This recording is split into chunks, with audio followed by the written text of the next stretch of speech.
Hi, my name is Sina Teske, and I'm a registered dietitian for Health Partners Cancer Care Center at Regents Hospital.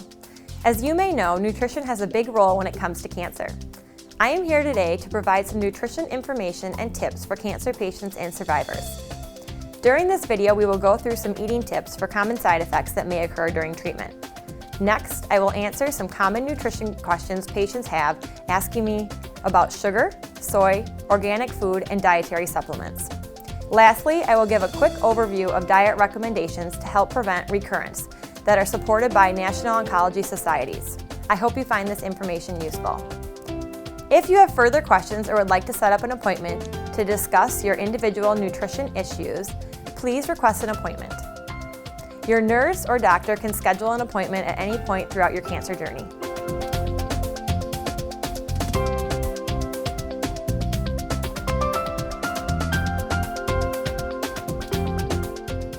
Cancer puts big demands on your body, and nutrition is a key component in your path to recovery. It is important to supply your body with enough fuel so it can heal and repair in the fight against cancer. Sometimes consuming enough food can be difficult due to side effects from your treatment. Side effects vary greatly, but may include weight loss, diarrhea, nausea, vomiting, constipation, difficulty swallowing, sore mouth, taste or smell changes, pain, fatigue, or mechanical obstruction. How do you cope with changes in eating when food isn't as enjoyable? It is often hard to think about changing the way we eat, but during treatment you may need to reprioritize your nutrition goals. Staying nourished during treatment should be your #1 goal. A temporary change in your diet to higher calorie foods, such as full-fat dairy products or fortified milk, may be warranted to help with weight maintenance. Another consideration with weight maintenance is using high-calorie, high-protein supplements. It can be hard to get all the nutrients you need in a day when the amount of food you are consuming has decreased. Nutrition supplements are a great aid in providing nutrition when eating enough food becomes too large of a task. These supplements contain vitamins, minerals, protein, and added calories and can be a great snack or addition to a meal. Some common high-calorie, high-protein supplements are Boost, Ensure, and Carnation Instant Breakfast. A lot of pharmacies and stores such as Target and Walmart also offer a generic form of these products that could be used as well. There are also juice-flavored high-protein, high-calorie supplements called InLive and Resource Breeze, and a flavorless calorie supplement called Benacalorie that can be added to food for additional calories and protein. These products are less commonly found on shelves and may have to be ordered in from your pharmacy or online. It will also be helpful to keep ready-to-eat foods accessible at all times throughout treatment. Prepare and store your favorite meals in single portions when you are feeling well so you can grab them on the days you may not want to cook. Also, stock your refrigerator and cabinets with ready-prepared snacks such as string cheese, pudding, yogurt, ice cream, canned fruit, cottage cheese, canned soup, or other foods you like so you always have something ready to eat if you're hungry. Nausea is one of the most common side effects you may experience during treatment. If you're feeling nauseous, cold or room temperature food may be tolerated better than hot food. Also, try to stay away from the kitchen when food is being cooked to avoid the aroma of food, as this may trigger your nausea. You can also try separating your consumption of liquids and solids at meals. Have your solids first and the liquids at the end of your meal. Mornings can be tough on your stomach if you're taking multiple medicines. It may help to have dry toast or crackers in the morning when you get up to prevent taking your medicine on an empty stomach. Lastly, don't forget to ask your doctor about medications that can help with nausea, as these are sometimes the best solution.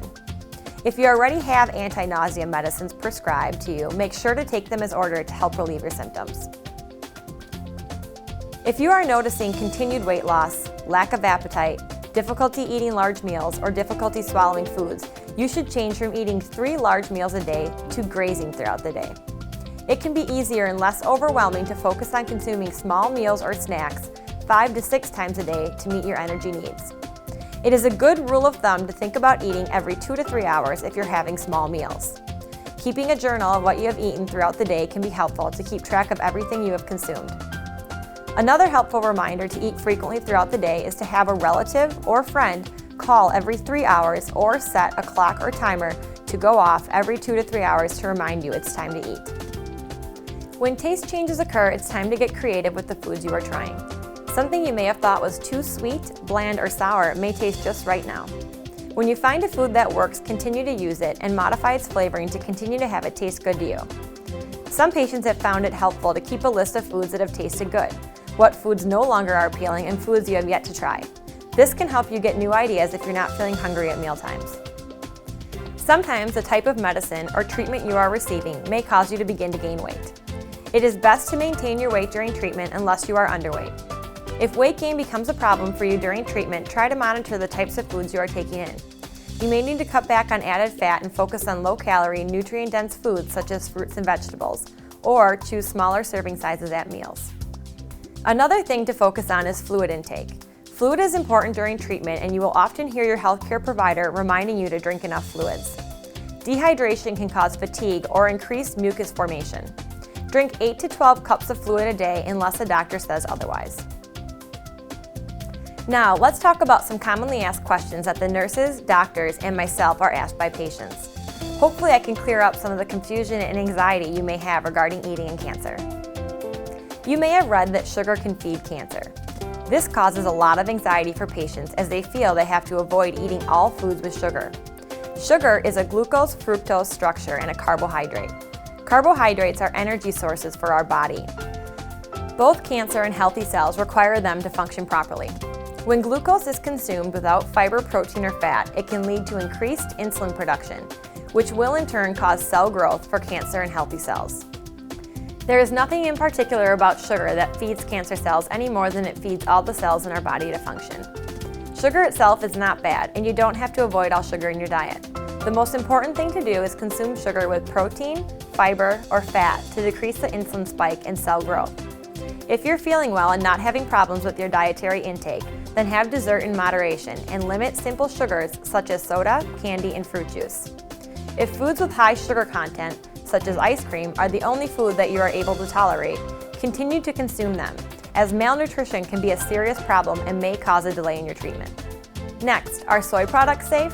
Soy is rich in phytoestrogens, which can help increase cancer prevention compounds, but may also enhance cancer development for women with hormone-sensitive cancers if eaten in large quantities. A lot of research has been done, and as of now, moderate amounts of soy is considered safe. This means up to 3 servings a day. High doses of concentrated sources of soy, such as that found in soy powders and isoflavin supplements, are not recommended due to the potential estrogen-like effects and lack of safety data. Another common question I get asked is, should I buy organic food? Limiting pesticides may be beneficial, but it's important to look at your diet as a whole first. Choosing organic cookies over regular fruits or vegetables may not be beneficial. If you have the resources and interest in organic foods, you can start by planting a garden, choosing local fruits and vegetables, or buying organic versions of the fruits and vegetables known to have high pesticide loads. The Dirty Dozen is a list done by the Environmental Working Group that lists the cleanest and dirtiest fruits and vegetables in terms of pesticides after they were rinsed off. The list can be found online. Now, what about dietary supplements? There isn't a lot of information available on dietary supplement use during cancer treatment, so use them conservatively. The first thing to remember is it's always favorable to get nutrients from the whole food versus a pill. High doses of some dietary supplements can actually be dangerous, and some commonly used herbal and dietary supplements can interfere with chemo and radiation. Even antioxidant supplements may not be recommended, as they may be protecting the cancer cells while our treatment is trying to break them down. Make sure to always share any herbal supplements or vitamins you're taking with your doctor, as they may be contraindicated with some medicines you have been prescribed. If you do choose to take a dietary supplement during treatment, look for a USP symbol on the bottle, as these products have chosen to be voluntary tested for quality. If you have more questions about a particular supplement, visit the Cancer Library computers and use the Natural Medicine Comprehensive Database to look up specific information on the supplement you're interested in. Now, let's talk about what to do after your treatment. Eating well and staying active may help keep your cancer from returning. Maintaining a healthy weight should be your first goal, as obesity can increase the risk of certain cancers. When your energy level has returned, try exercising 30 minutes a day for at least 5 days a week. It is important to fit exercise into your daily routine, as it is needed to build muscle and bone mass. You may enjoy walking, gardening, yoga, weightlifting, running, or going to the gym. Any exercise will benefit your body. Next, it's important to look at the foods you're taking in. As side effects go away and you have more foods that are appealing to you, it is time to focus on healthy eating. The American Institute for Cancer Research recommends having 2/3 of your plate filled with plant-based foods such as grains, beans, nuts, fruits, and vegetables, and 1/3 of your plate from meat and dairy products. Choose whole grain breads, whole wheat noodles, and brown rice instead of refined grains or processed grains. Also, focus on your fruit and vegetable intake. The recommendation is to consume 5 or more servings of fruits and vegetables a day. Remember, a serving of vegetable is half a cup cooked or 1 cup raw, and a serving of fruit is 1 cup of berries, grapes, or melon, or about the size of a tennis ball for round fruit like apples and oranges. Lastly, choose lean meats, fish, or vegetable protein such as beans, tofu, soy, or nuts as your protein source most nights of the week. Red meat's okay to have occasionally, but try to get a lean cut and make sure to watch your serving size and have no more than 3 ounces a day. Lastly, you should limit your alcohol consumption. Thank you for listening and good luck throughout your treatment.